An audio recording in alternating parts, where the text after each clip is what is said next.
Yes, guys, welcome back to another video. Welcome to the George Benson football channel. I don't know about you, but I have still got all of those videos just currently ringing through my ears of Chelsea fans last night singing at St. Mary's. Chelsea get the job done. We win 5-1. It is about as comprehensive of an away Premier League performance as you can find. This video is the deeper breakdown. It's the tactical analysis. I did this after the Aston Villa game. And if you do enjoy this type of video, then please do smack a like on this video and make sure you are subscribed to GBFC because it's December. It means there's games every 3 or 4 days and Chelsea go to Spurs away this weekend, which is by far the match I look forward to more than any other throughout the entirety of the season. So, let's take a little start point, shall we? We already know the score. We know the formations. Chelsea went with a conventional pivot of Enzo Fernandez and Caicedo. I said I wanted to see this. I wanted to see, not necessarily in a game where you're probably going to dominate the ball. Possession, if you look here, 54.9% for Chelsea. So it wasn't like we were completely dominant on the ball. But sometimes possession stats don't tell the full story. Southampton, they're not very good. They try and play out from the back. They've not got the players to do so. And Chelsea's press, other than in the first sort of 20 minutes or so, was electric. But you can see here, we've got all the different player ratings. 7.1 for Jorgensen, an 8.1 for Malo Gusto, who I want to focus quite a lot on in today's video because he comes back in at right back with Caicedo being back in the midfield. Disasi with a goal, 7.7. Tosin, very unlucky not to have a goal of his own. He hit the woodwork twice. Cucurella, quiet game for him, but not because he played badly, just simply because Southampton didn't really offer too much. Caicedo and Enzo good in the middle. Look at all of these ratings. We're talking about serious performances. Palmer gets a 7.8. I would be quite honest and say that I thought he had a relatively quiet game. But if you actually look at the amount of shots he got away, where he was actually making his passes, Palmer was in the right position absolutely 100% all of the time. The way that we need to get Palmer on the ball is in the final third. Quite often, if he's struggling to get touches in games, you'll see him go and drop a lot deeper. And if we take a little look here, once again at the average heat maps, you can see Southampton playing the majority of the game inside their own box. Chelsea utilised that right-hand channel a lot. Noni Madueke loves to hold the width. He also got tons of shots away. We'll get into the shots and the goals a bit later. But once more, you can see game by game, Chelsea are exploiting the weaknesses of the opposition. Southampton were there for the taking down that right side, and we absolutely showed it. But if we take a little look now at Palmer's heat map, you can see exactly where you always would want him to be. In and around the box on that right-hand side to cut in on that left foot. And as well as that, when you look at Noni, once again, we saw this with Neto and Palmer in the game against Aston Villa at the weekend. But when you look here, and especially if you add Malo Gusto into that, Gusto, Madueke and Palmer completely dominating that right side. And if we add Enzo Fernandez into there, Chelsea were just absolutely suffocating Southampton. The moment that Lumley had the ball in the Southampton goal, look, he's got 70 touches of the ball, the Southampton goalkeeper. Chelsea were just on them like a rash. And I think the one goal that epitomised that more than any other one was the Christopher Nkunku goal. Christopher Nkunku, once again, didn't really touch the ball that often. 24 touches for Nkunku. And again, it's kind of scattered. It isn't like a traditional number 9 performance where he's a target man. We know with Christopher Nkunku, he likes to get involved in the build-up. He likes to drop himself deeper. And to be fair, when we look at the overall touches for Chelsea, the one that surprised me the most is Malo Gusto. Malo Gusto, as you can see, 91 touches of the ball. And it's very different. When you take Moises Caicedo in the performance that we saw against Aston Villa, the majority of the way that he was getting on the ball and the positions he was occupying on the field were more where my cursor is now, in like a central midfield area with Lavia protecting him here. And this is why Enzo Maresca is such a flipping genius, because Aston Villa play through the middle, and for Chelsea against Southampton, we bring Noni back into the team to utilise the width again. 91 touches for Malo Gusto is absolutely incredible. And as much as I wouldn't say it was a performance that stood out to me to the naked eye, when you start to break the game down a lot more, you look at Caicedo here, with Gusto being so far forward, Moises Caicedo was even more forward in this game compared to what we saw him when he was playing as a conventional right back at home to Aston Villa. So, let's go now and take a little look at the chalkboard. I'm using a website called Who Scored, by the way. There's plenty of other ones out there, but this is one of the only ones in Indonesia that actually works. So, what I want to focus on here is the shots. Again, Southampton had a couple of efforts. Jorgensen made 3 saves during the 90 minutes, but Chelsea, 26 shots on goal. And the craziest stat that comes out of this game that isn't the scoreline is the fact that Chelsea in this match had the highest XG of any away side since Opta Joe started flipping using XG as a metric that we measure in matches. Chelsea's XG was above 5. We should have scored so many more goals. And if you look, Noni Madueke, who again, I want to focus also on Enzo Maresca's comments post-match, which I'm not going to read everything out, but in a nutshell, Enzo Maresca is wanting more from Noni. We found out why he was dropped at the weekend against Aston Villa, because Maresca wasn't happy with the way that he was training. And I think there is an element with Noni where he kind of gets that goal and you can see on his face, it's kind of like I did it. You know, he's a very driven player, not necessarily just psychologically, but also like when he's actually moving. Noni is always looking to go forward. He's a player that is almost from the way that he plays, addicted to trying to score, which is great, but he had 7 shots on goal, all of which coming in the box. A few of them were blocked. Obviously, one of them was a goal. But at the same time, he's got to be more clinical. I think Noni could have easily had a hat-trick in this game, and I wouldn't have been too surprised whatsoever.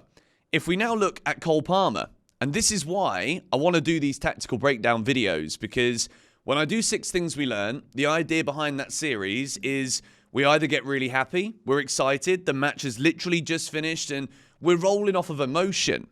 But when you watch the game with the naked eye, because Palmer has set such incredibly high standards for himself, sometimes what he actually does can go missing. And if we take a little look here at the shots from Palmer, 6 shots in this match, and I believe 4 of them are on target. We have good saves from the goalkeeper, again, Lumley tipping the ball onto the post within that first half. But this is exactly where you want to see Cole Palmer be. And that looks a little bit scary, doesn't it? So we'll get rid of the Southampton passes. And we'll focus on Cole Palmer. Again, occupying this area of the pitch. Looking to get other players involved as well. And overall, you're not going to get a hat-trick every single time you play. You're not going to see Palmer scoring 4 like he did against Brighton every game.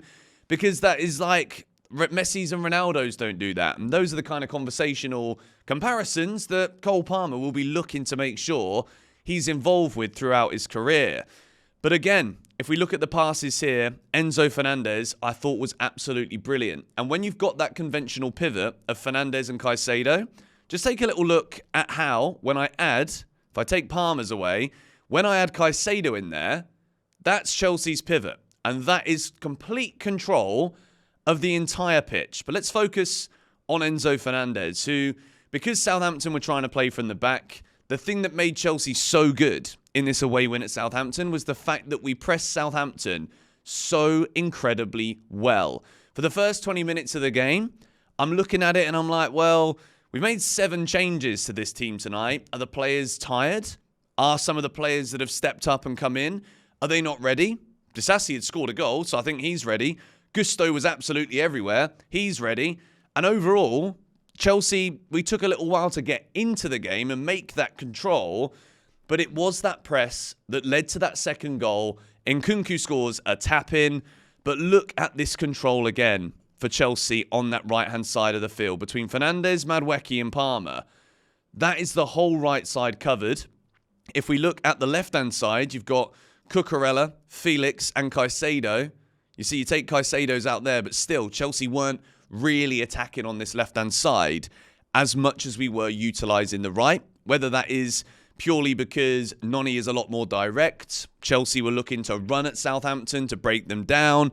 When you look at the dribbles, if we get rid of the Southampton ones again, For Chelsea, it's, there's dribbles happening all over the field. But overall, Noni Madueke is that man making those runs. 5 dribbles during the game. Felix with 4 as well.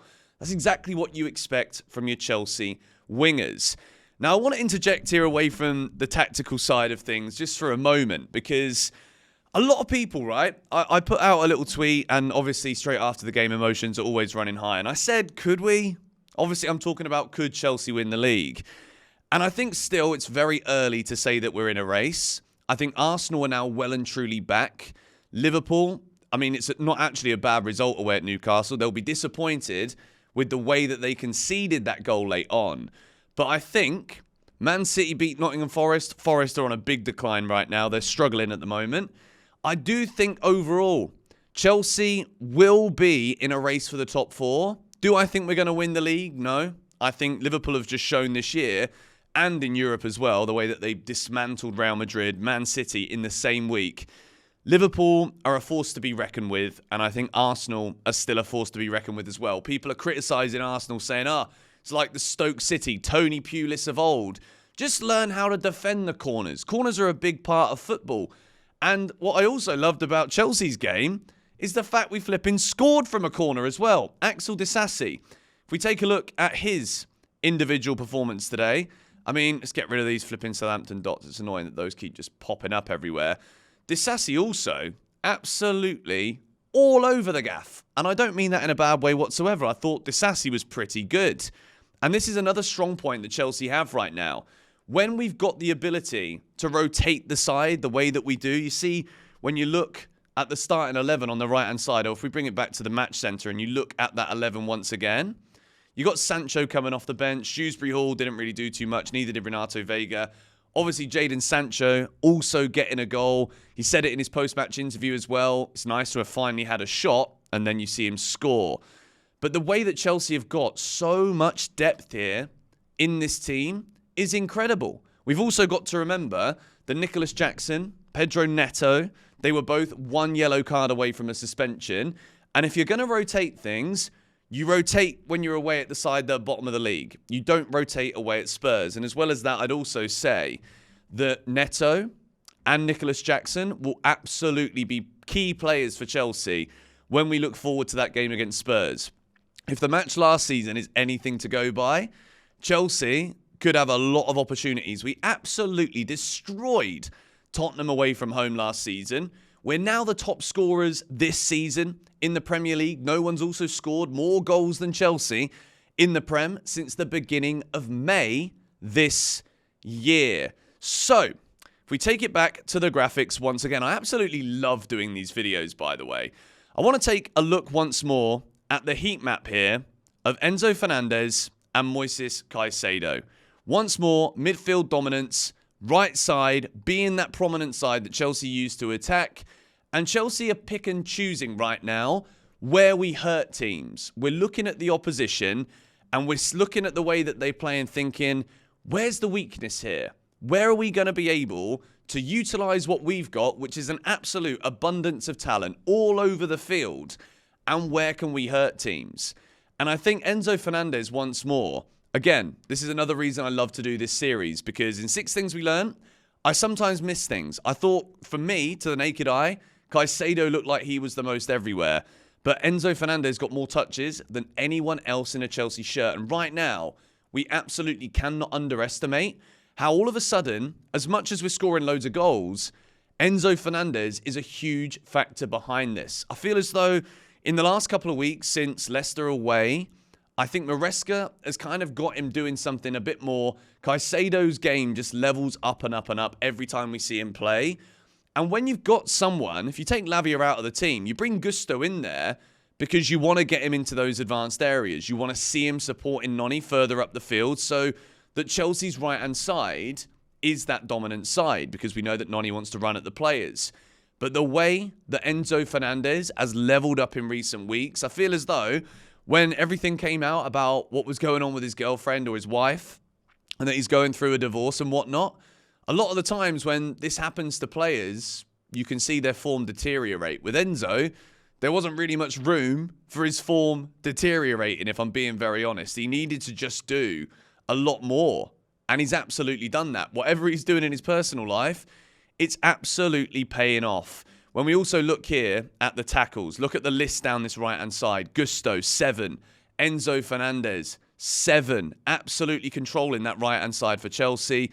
Overall, this was an absolutely fantastic victory for Chelsea Football Club. Again, similar to what we saw against Aston Villa, where we only gave the ball away twice in our own half. We weren't perfect tonight, and that is, for me, the scary thing. Look at this. 4 times we lost possession in our own half, but let's go back to the camera to end this video. Chelsea right now are absolutely flying, and what I find scary for everybody else and not for us is the fact that there was still so many chances that we could have scored. We hit the woodwork, I think, 3 times. 13 shots on target is brilliant. And still, I can say Joao Felix needs to do better in front of goal. Noni Madueke needs to do better in front of goal. Even Cole could have been a bit more clinical. But it is what it is. We take it away. 5 goals, 3 more points. We're second in the Premier League. Goal difference now, we're ahead of Arsenal. There's no more alphabetical order debate. Chelsea are there.